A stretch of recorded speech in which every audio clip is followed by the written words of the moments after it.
Syederalun Duta Besar Persatuan Emirat Arab untuk Republik Indonesia, Abdullah Salem Al-Daheri disambut Presiden Joko Widodo di Istana Merdeka, Jakarta pada Selasa 4 April 2023.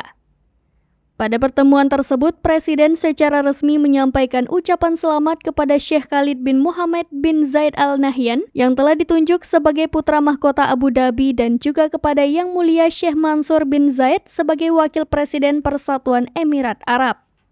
Selain itu, dalam pertemuan tersebut, Presiden Jokowi juga mengutarakan tentang upaya penguatan hubungan ekonomi antara kedua negara.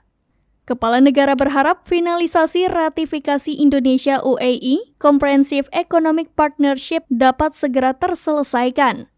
Retno menambahkan upaya penguatan hubungan ekonomi lainnya yang dibahas yaitu terkait proyek investasi PEA pada sejumlah pembangunan infrastruktur di tanah air. Pada kesempatan tersebut, menurut Retno, Presiden juga menyampaikan kesediaannya untuk menghadiri World Climate Action Summit yang akan digelar pada bulan Desember mendatang.